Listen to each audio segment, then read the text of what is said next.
నమస్తే, నేను Yogita. Welcome to సత్యాగ్రహి. ఈ రోజు మన expert analysis CA Nagarjuna Reddy గారితో. నమస్తే నమస్తే అమ్మా యోగిత. సార్, ఏపీ పాలిటిక్స్లో ఎప్పటికప్పుడు ఒక కొత్త టాపిక్ రేజ్ అవుతూనే ఉంటుంది. సో అందులో ఒకటి మళ్ళీ ఉగాది తర్వాత లోకేష్ సీఎం అవుతారనేటువంటి ప్రచారం బాగా జరుగుతోంది. ఇందులో వాస్తవం ఎంత అంటారు? ప్రచారం అని మీరే అంటున్నారుగా, ప్రచారాల్లో ఎప్పుడు వాస్తవాలు ఉండవమ్మా. ప్రచారాల్లో అన్నీ కూడా పచ్చి అబద్ధాలే ఉంటాయి.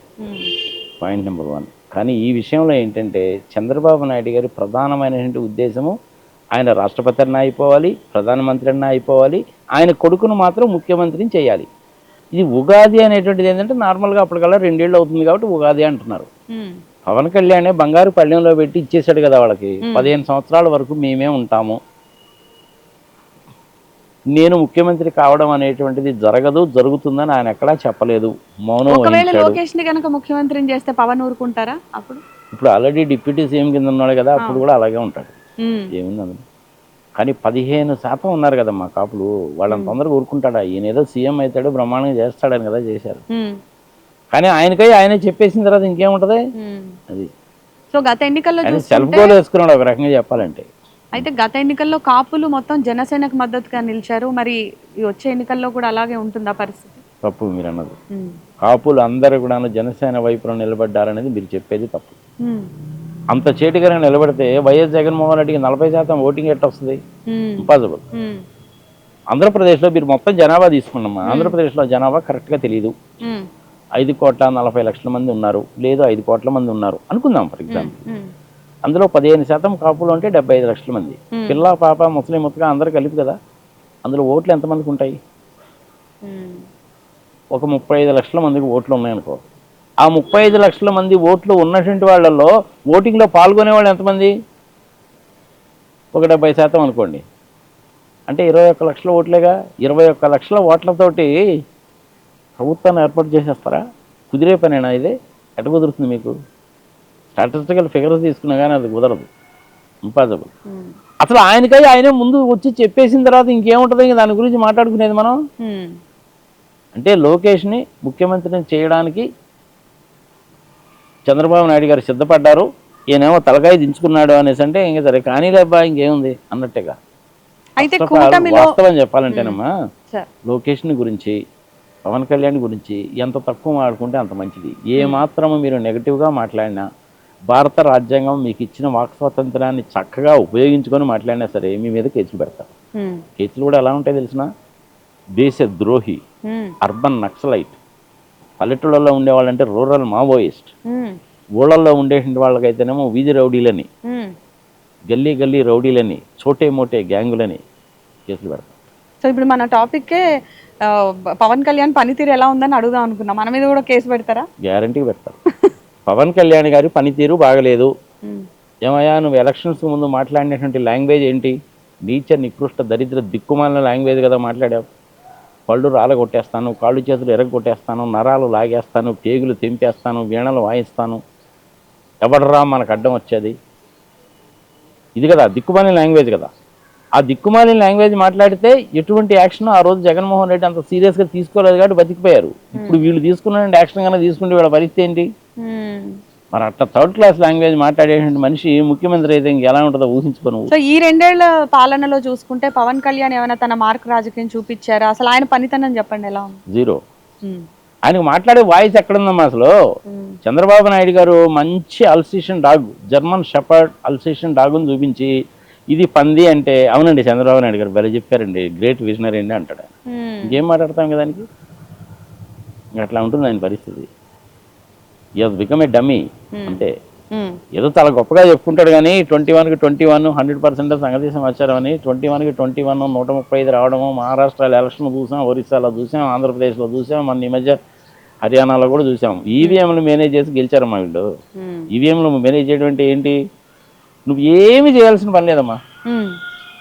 ఒక 4-5 లైన్ల ప్రోగ్రాంలు రాస్తే చాలు అంతే. ఇక వచ్చే ఎన్నికల్లో చిప్స్ కదా అవి. వచ్చే ఎన్నికల్లో మళ్ళీ టీడీపీ జనసేన కలిసి పోటీ చేస్తాయా? బీజేపీ ఎట్లా చెప్తాం? మూడు కూడా లాస్ట్ టైం 2014లో మోడీ గారితో చట్టాపట్టాలు వేసుకొని తిరుపతిలో జరిగి ప్రత్యేక హోదా అని చెప్పి ముగ్గురు చెప్పారు, చేసింది లేదు, చచ్చింది లేదు. 2018లో మళ్ళీ మోడీని అమనాభూతులు తిడితివి. మధ్యలో 5 ఏళ్ళు గ్యాప్ వచ్చింది, మళ్ళీ ఇప్పుడు ముగ్గురు కలిస్తే ఎవరినైతే తిట్టావో వాళ్ళతోటే కలుస్తావు. ఒక నిలుపు నిదానము పద్ధత ఏది ఉంటుందా వచ్చే ఎన్నికల వరకు? మీకేమనిపిస్తుంది? ఎందుకు ఒక 6 నెలలు వెయిట్ చేయండి, ఎవరు ఏందో తెలియదు.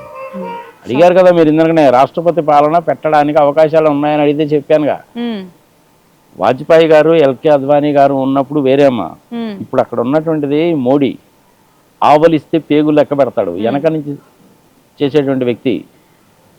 అమిత్ షానేమో స్ట్రాటజీ ప్లే చేస్తాడు, ఎవరిని ఎప్పుడు ఎక్కడ ఎలా ఏ విధంగా మోరల్గా లీగల్గా కొట్టాలి, పాతాళానికి పంపించాలనేటువంటి స్ట్రాటజీ అమిత్ షా గారిది. మోడీ గారు మంచి మాటగారు కాబట్టి ఆయన ఆ స్ట్రాటజీని మాటల రూపంలో పెట్టి చెప్తుంటాడు. ఇంకా వాళ్ళిద్దరూ తిరుగులేదు. ఎల్కే అద్వానీ గారును వాజ్పేయి గారు ఉన్నారంటే వాళ్ళు కొంచెం సాఫ్ట్ నేచరు. వీళ్ళిద్దరూ సాఫ్ట్ నేచర్ కాదు, కట్ థ్రోట్ కాంపిటీషను, తలకాయ నరికేయడమే. మనం మీకు అర్థమయ్యే లాంగ్వేజ్లో చెప్పాలంటే నిజంగా తలకాయలు నరుకుతారంటే నరకరమ్మ. వాళ్ళు చేసేటువంటి పనులకు ఒక్కసారి ఆత్మహత్యలు కూడా చేసుకుంటారు జనాలు. రాజకీయంలో అన్ని హత్యలే కానీ ఆత్మహత్యలు ఉండవనేది డైలాగులు చెప్తుంటారు, కానీ వీళ్ళిద్దరి దగ్గర అది కుదరదు. వాళ్ళు ఏం చేస్తారంటే నిలబడి నీళ్లు తాగేవాళ్ళే కానీ పరిగెత్తి పాలు తాగేవాళ్ళు కాదమ్మా. బీజేపీ పార్టీ ఏమి ఇప్పటిదనుకుంటున్నారా ఏంటి? ఫస్ట్ అని ఏంటంటే అది బీజేపీ పార్టీ కాదు, సమయ సందర్భం వచ్చింది కాబట్టి చెప్తున్నా. ఫస్ట్ దాన్ని జనతా పార్టీ అనేవాళ్ళు. జనతా పార్టీ కాస్త జనతా దళ్ అయింది, జనతా దళ్ కాస్త బీజేపీ అయింది.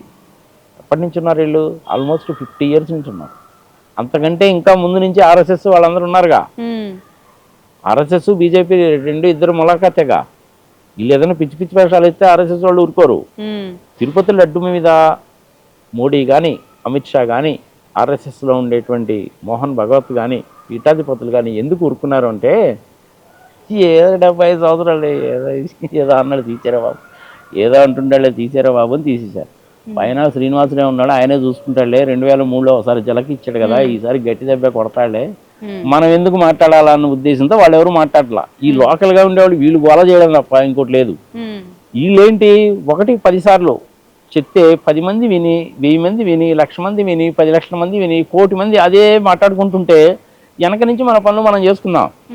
6 ప్యాక్ని గురించి అడగరు, గీతం యూనివర్సిటీకి ఇచ్చిన 51 ఎకరాల భూమిని గురించి అడగరు, వాళ్ళు కట్టాల్సిన 118 కోట్ల కరెంటు బిల్లుల గురించి అడగరు, 3 సిలిండర్ల గురించి అడగరు. ఇట్లాంటివన్నీ ఏవి అడగకుండా ఉంటారు. 99 పైసలకి మనం ల్యాండ్ ఇచ్చుకున్నా కానీ ఎవరు అడగకుండా ఉంటారు. మన పని మనం చేసుకుందాం అనే ఉద్దేశంతో ఈ టాపిక్ని తీసుకొచ్చారు. నీకు జగన్మోహన్ రెడ్డి మీద కోపం ఉంటే ఆయన మీద తీర్చుకోవాలి, కానీ వెంకటేశ్వర స్వామి ఏం చేశాడు పాపం? ఆయన ఎక్కడో పోయి ఎక్కడో కొండల్లో ఉన్నాడు ఆయన. అది కూడాను మళ్ళీ పచ్చి అబద్ధాలు చెప్తారు. దానికి కూడా రాజశేఖర రెడ్డి గారి మీద తోస్తారు. పాపం రాజశేఖర రెడ్డి గారు ముఖ్యమంత్రిగా ఉన్నప్పుడు 2వ తారీఖు జూన్ 2007లో ఈ 7 కొండలు శ్రీవారికి చెందినయే క్లియర్గా జీవోను ఇచ్చాడుగా. ఇప్పుడు కూడా మళ్ళీ రాజశేఖర రెడ్డి గారు క్రిస్టియన్ కాబట్టి 2 కొండలు అన్నాడు, మేము పోట్లాడామంటారు. వాళ్ళు పోట్లాడింది పాడు పచ్చి పద్ధతులు అన్ని పచ్చి అబద్ధాలే కదా. మన నిజం ఏదన్నా ఒకటి ఉందేమో చెప్పాం మనం. ఒక్కటి కూడా నిజం లేదుగా. 99 పైసలు చీపులు ఇస్తా అన్నావు, నీకు ఆంధ్రప్రదేశ్లో ఎక్కడైనా దొరుకుతున్నాయో చూపించు.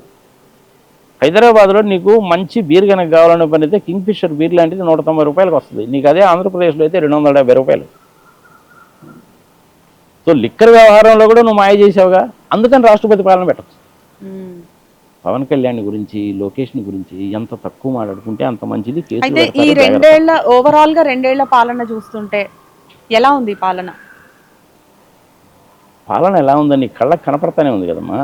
మళ్ళీ ప్రత్యేకంగా చెప్పుకునేది ఏముంటుంది అందులో? కేసులు పెడతారమ్మా అంటుంటే నువ్వు మంచి మాట్లాడినా సరే లేదు, నీ మనసులో ఒకటి పెట్టుకొని నువ్వు బయటికి ఇట్ట మాట్లాడుతున్నావు అని చెప్పి మాట్లాడతారు వీళ్ళు. ఇంకట్టప్పుడు ఏం చేస్తావు? తిరుపతి లడ్డు విషయము మాట్లాడాల్సిన పనే లేదు. చేతులు జోడించి మళ్ళీ చెప్తున్నాను, ఆ భగవంతుడే చూసుకుంటాడు, వదిలేయండి. నమ్మకంతో విశ్వాసంతో భక్తితోటి ఆయన ఇచ్చినటువంటి ప్రసాదము కాబట్టి అందులో ఎటువంటి కల్తీ కూడాను జరగలేదు. ఆరోగ్యాలేమి దెబ్బతినవు. అంతా కూడాను చెప్పేటువంటిది అంతా కూడాను బోగస్ థింగ్స్. ఇది రాజకీయానికి ముడిపడింది. ఆ రాజకీయంలో కూడా జగన్మోహన్ రెడ్డి మీద కక్ష కట్టారు కాబట్టి చేశారు. చక్కగా లడ్డు తినండి, ఏమీ కాదు. Thank you so much.